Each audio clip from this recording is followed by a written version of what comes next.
Hello, Fruit Force. This is Captain Fruit reporting for duty, and today I want to talk about a show that I recently watched. I watched on YouTube the Angry Joe show, and I want to talk about specifically the new price hike for video games and how Angry Joe show seems to be conflicted about that. So I hope you stick around and watch the video. All right, Pro Four. So here we go. I was watching this show, and there was a lot of interesting subject matter here. One of the reasons main reason I tuned in is I want to see how Angry Joe was handling being on the SJW hate mob side, to know what it's like just to have an opinion and be called bigot and everything else, because you had a view on something that a creator didn't like. So all kinds of stuff made up about you, phobe, and all this stuff.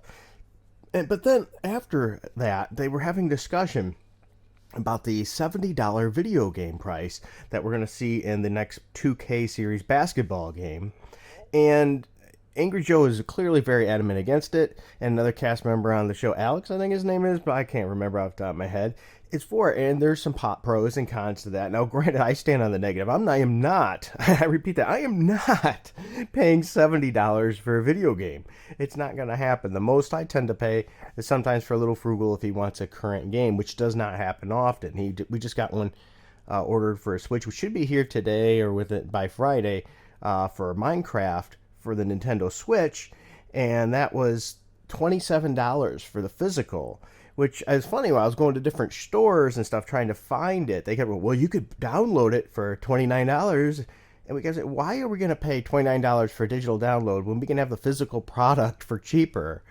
And granted, I understand that they're not going to knock that digital download cost down because it's going to cut into the physical media, which actually costs more to produce.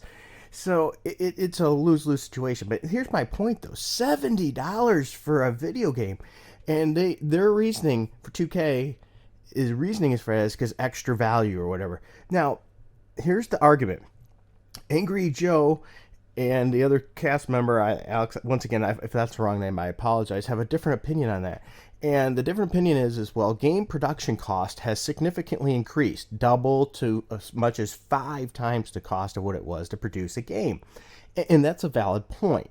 And so to make the money back, they're going to, have to increase the price point. But here, and Angry Joe brings up a good point. I can't believe I'm really agree. I agree with Angry Joe sometimes, okay? I have to admit that. Usually sometimes it's on the quality of a game. But in this case, he said, with all the microtransactions, everything on the back end, they're making more than they did on the actual front end. So, for example, Grand Theft Auto 5 made a lot of money. Sure, sells like crazy. But look how much money they made with the online component. So they're making tons of money. They're making them more money. So even though they say, well, game prices, we have to increase it because production prices increase, they neglect to admit that they're making lots more money, like with passes, season passes, and crap like that. And all these stupid microtransactions, which I hate microtransactions, especially when it's just unlocking something that was already on the disc. And Joe even said, what, I'd understand if it was like Final Fantasy VII and it had 4 discs, so it cost more media-wise to produce, to increase the price. So I think he was being quite reasonable there.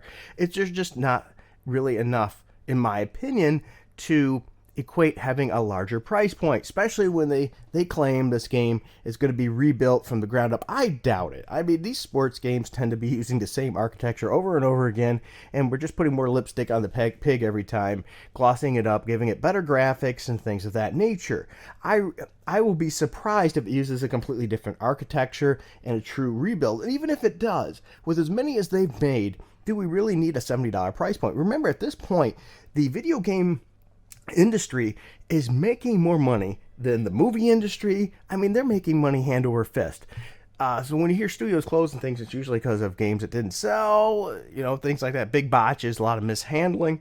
Yes, game costs have surely increased, but $70 for a video game.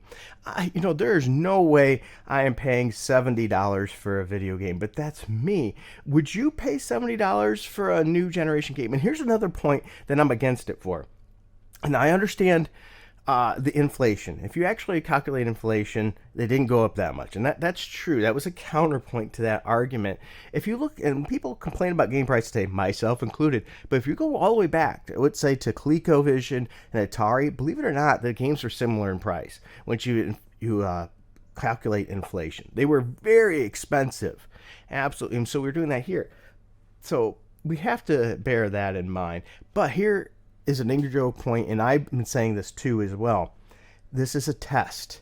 If this game, if this basketball 2K, whatever, game sells good, sells really well, that's going to open the door for the rest of the next gen games to be coming out with a $70 price point.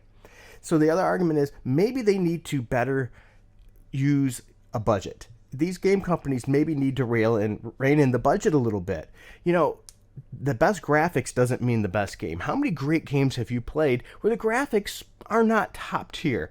There's just a lot of them. I still have fun with Atari games, Nintendo games, Super Nintendo, Genesis, Commodore 64, PlayStation 1, Dreamcast. They don't have to be the newest and the newest glossy graphics and everything else to be enjoyed.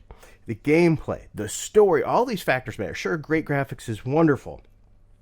But if you cannot afford to do all that, it doesn't necessarily make it great. For example, Michael Bay Transformer movies. Yeah, graphically, effects-wise, they look really good. It's arguable to say that. But does that make it a good movie? I mean, really, can't at me too much. I can't say too much. I haven't watched the last few Transformers movies. I just didn't care to.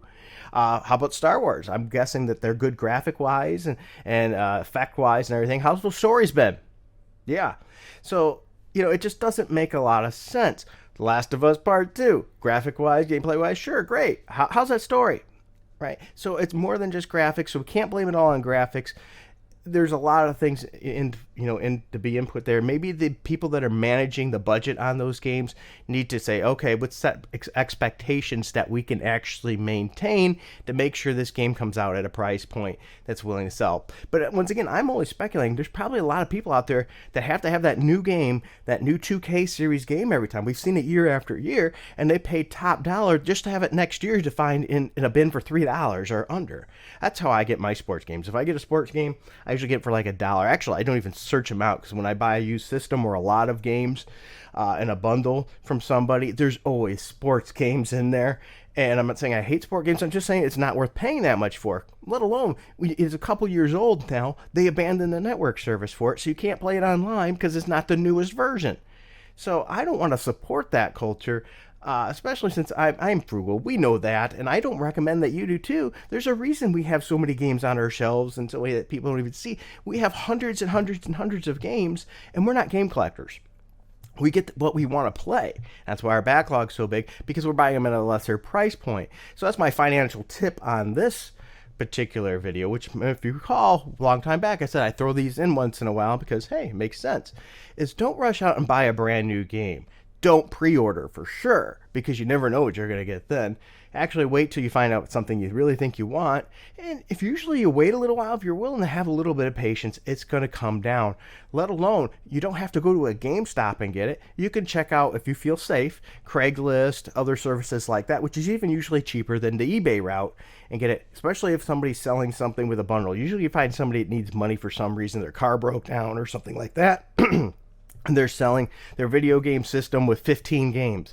Boom, there you go. You get the game you want. You get the extra system as a backup system, or to resell it yourself and recoup those dollars.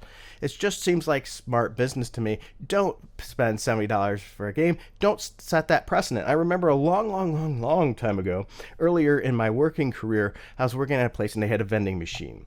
And I don't remember what the prices were, but there were soda pop in that vending machine. And they upped the price of the soda pop in that machine by, I think it was 25 cents, maybe, somewhere around that line. And people were complaining and putting their money in and buying it. I said, what are you doing? And they're like, what do you mean? I'm thirsty. I said, stop buying it. Bring your own drink. And you watch. If not enough people buy from that machine, the prices will normalize and go back down. And so I can't believe it. People actually listen to me. People start bringing their soda for just 2 weeks. And after 2 weeks, boom, that price was reduced back to what it was before, which they were willing to pay. So consider that. And should we be jumping to those high prices? I don't think so, but that's my thoughts, not yours. What are your thoughts? Should we be paying those high prices? Are you willing to pay $70 for a next-gen game? Are you going to wait it out and say, nah, not today? All right, well, thank you for watching. If you do enjoy these videos, please help out this channel. Like, subscribe, hit that notification bell. That is very important. Leave a comment below with your thoughts. That's some of the best ways to help this channel. If you feel that this channel is worth it and you don't mind helping out, we do have a subscribe star as well as a Patreon, which helps support this channel. And trust me, every dollar truly helps. We're not a huge channel, and so all those things do help us grow to our challenge of getting up to 3,000 subs. Thank you for your time, and until next time, keep it frugal.